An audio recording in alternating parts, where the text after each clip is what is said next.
দায়িত্বের জায়গা থেকে আমরা সরজমিনে আমরা এখানে কবরটা পরিদর্শন করলাম। পরিদর্শন করে যে আমাদের সকলের দাবি ছিল এই কবরটা হওয়ার পরে যে এটার সমতল কবরের যে রূপরেখা সে কবরের মতো সমতলে কবর আনা হোক। ওনারা আমাদের স্থানীয় জেলা প্রশাসন এবং উপজেলা প্রশাসন আইন শৃঙ্খলা বাহিনীর সহযোগিতায় ওনারা আমাদের কবরটা, ওনার মায়ের কবর এবং ভাইয়ের কবরের সমতল এলাকায় ওনারা কবরটা এনেছেন। সে জায়গায় কবরটা বর্তমানে আছে। এই একটা দাবি আমরা ছিল যে যাতে মুসলমানদের কবরটা যেভাবে থাকে সেভাবে কবরটা ওনারা হওয়া দরকার। এই জন্য ওনারা এই দাবিটা মেনে নিয়ে এই কাজ ওনারা করেছেন, আমাদের দেখতে পেয়েছি। আর সাথে সাথে বাকি যে আর কিছু দাবি আছে, যে কলেমার বিষয়টা, যে কলেমা ওনারা আমাদের মুসলমান হিসাবে যে কলেমা লা ইলাহা ইল্লাল্লাহু মুহাম্মাদুর রাসূলুল্লাহ এবং আজানের দাবি আমরা পড়ি আশহাদু আন্না মুহাম্মাদুর রাসূলুল্লাহ, সেটা ওনারা যাতে আর কোন ইমাম মেহেদীর নাম যুক্ত না করেন, এটাও আমাদের সকলের দাবি। একজন ইমানদার হিসাবে ওনারাও এটা রক্ষা করবেন, যেহেতু ওনারা মুসলিম ধর্ম অনুসারী। এছাড়াও আমরা মনে করি ইসলামের ধর্মের ব্যাপারে ওনারা এমন কোনো নতুন কিছু উদ্ভব করবেন না বা সংমিশ্রণ করবেন না যেটা ইসলামের সাথে সাংঘর্ষিক। আমরা মনে করি পরিপূর্ণভাবে ওনারা শরীয়ত মোতাবেক ওনারা ওনাদের কার্যক্রমগুলো ইসলাম ধর্ম অনুযায়ী ওনারা পরিচালনা করবেন, এটা বলে আমাদের দাবি। বাকিগুলো ওনারা মেনে নেবেন বলে ওনারা আশ্বস্ত করেছে। আমরা মনে করি যে আমরা সকলেই এই এলাকায় বসবাস করি, কেউ আমরা এখানে শান্তি শৃঙ্খলা নষ্টের কোনো কাজ আমরা করব না। এখানে আমাদের গণতান্ত্রিক নিয়মতান্ত্রিক উপায়ে আমরা শান্তিপূর্ণভাবে সবকিছু করার পক্ষে, এবং আমাদের কমিটি যারা তারাও আছেন এবং আমাদের জেলা প্রশাসন উপজেলা প্রশাসন সকল পর্যায়ে এইভাবেই আছেন এবং অন্যান্য দল আছেন। এখানে আমাদের জেলা ইমাম কমিটি, জেলা ইসলামী আন্দোলন, ইসলামী খোলাফত মজলিস সহ এবং রাজবাড়ী ব্যবসায়ী, সে সকল মহলে যারা আছেন সকলে মিলে আমরা মনে করি যে ওনাদেরও এই আমাদের যে কোরআনের দাবি এবং হাদিস এবং ইসলাম অনুযায়ী ওনাদের যে কাজগুলো করা দরকার, এখানে কবরটাকে যেভাবে ইসলামে মর্যাদা দেওয়া হয় ঠিক এর বেশি যেন বাড়াবাড়ি কেউ না করে, সেটাকে যেন পূজার স্থান বানায় না বানায়, এটা ওনাদের খেয়াল রাখতে হবে। স্বাভাবিক কবরের মতো যেমন রসুলের রওজা মোবারক আছে, সেখানে কেউ সিজদা দিতে পারে না, এখানে কেউ সিজদা জায়গা বানাবে না, এখানে কেউ তাওয়াফ করবে না, এইরকম কোনো কাজ না করবে না, বরং এখানে এসে ওনারা হাদিসের কথা শুনবেন এবং ইসলাম অনুসারী হবেন। আমরা সকল চাই জান্নাত পেতে, তাহলে এমন কোনো কাজ আমাদের দ্বারা না হয় যেটা আমাদের জন্য আল্লাহর শিরক হয় এবং আল্লাহ জাহান্নামে যেতে এমন কোনো কাজ আমরা করব না। আমরা ওনাদের কল্যাণ চাই, তাতে আজকে যিনি মাইয়েত নুরাল সাহেব, উনি যেন ওনার এই দুনিয়ার জীবনে যা আল্লাহ অপরাধ করেছেন সেগুলো আল্লাহ মাফ করে দেন এবং উনি জান্নাত পান। কিন্তু যাতে করে ওনাকে নিয়ে কেউ আর এরকম আমরা কিছু এখানে ওই ধর্মীয় বিধান সবকিছু হয়, সেটা আমরা চাই, দাবি করি।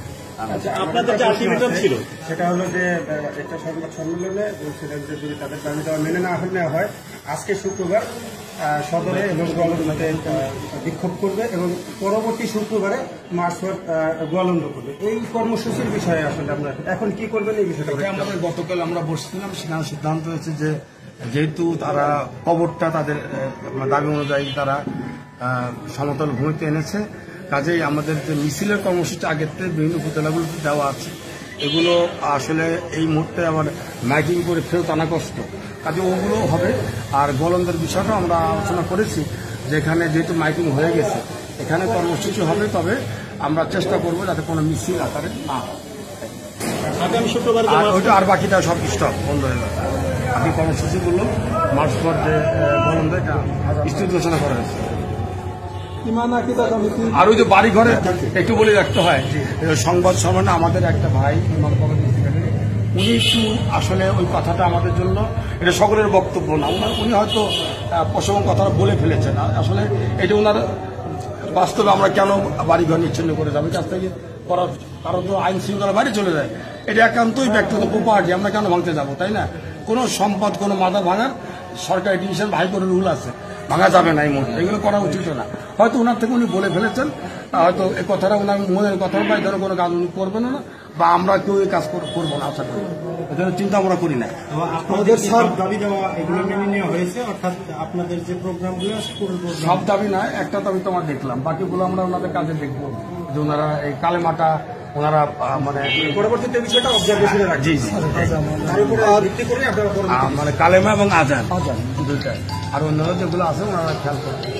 আমার স্যারের কাছে প্রশ্ন ছিল, আপনি তো ইমাম আকিদা কমিটিতে ছিলেন, আপনারা যা দেখলেন তাতে কি আপনাদের সন্তুষ্ট বা আপনাদের যে দাবি দেওয়া ছিল সেটা পূরণ হয়েছে কিনা? আমি একটা কথা বলি, আমি বিসমিল্লাহির রহমানির রহিম। এখানে অ্যাডভোকেট সাহেব অনেক কথা বললেন, তার সাথে আমি এই একমত। আমাদের কথা হলো আমাদের বিচ্ছিন্নভাবে কোনো কথা বলার নিষেধ। গোলন্দ উপজেলা ইমান ও আকিদা যে রক্ষা কমিটি আছে, এই কমিটি প্রতিদিন আমরা মিটিংয়ে বসি। আমরা প্রতিদিন এইটার উপর সিদ্ধান্ত নিই। এই সিদ্ধান্তের উপর ব্যক্তিগতভাবে কিছু বলার নিষেধ। আমি ব্যক্তিগতভাবে অতি সাহেব আমাকে টেলিফোন করতে নুরুল সাহেবের কথা বলে আমি এসেছি, আমি দেখলাম, কালও আমি দেখছি, কালও আমাদের বলছিল, তারপরে আমরা মিটিংয়ে বসছি। আমাদের পুরা গোলন্দ উপজেলা ইমান আকিদা রক্ষা কমিটি কি সিদ্ধান্ত, আজকে আপনারা মিটিংয়ে থাকবেন এবং সেখানে আমাদের সিদ্ধান্তগুলি শুনবেন। আপনি দর্শনার্থী হিসেবে আপনি এখানে দর্শনার্থী হিসেবে আসছেন, তো আপনাদের দাবি মূলত মোট 5টি। সেটা হলো নাম পরিবর্তন, পাশাপাশি হলো কবর সমতল ভূমিতে আনা, আর একটা হলো রং পরিবর্তন, আর 2টা হলো নতুন করে যেটা আসলো সেটা হলো আজান কালেমা। আজান কালেমা নতুন আসলে 5টার মধ্যে আসলে কয়টা মানা হয়েছে, দৃশ্যমান কি আছে? দাবি আরো আছে, দাবি আরো আছে। এগুলো আপনারা আমার সিদ্ধান্তগুলো আমি ব্যক্তিগত বলবো না, কালকে সিদ্ধান্ত হয়েছে সেই দাবিগুলো আজকে পাস করা হবে। আচ্ছা, দর্শনার্থী হিসেবে কয়টা দাবি তারা পালন করছে এখন? এটা আমি আমার প্রতিক্রিয়া বলবো না, এখানে কোনো স্কোপ নেই, ব্যক্তিগত প্রতিক্রিয়া। আচ্ছা, ঠিক আছে, ধন্যবাদ। Thank you.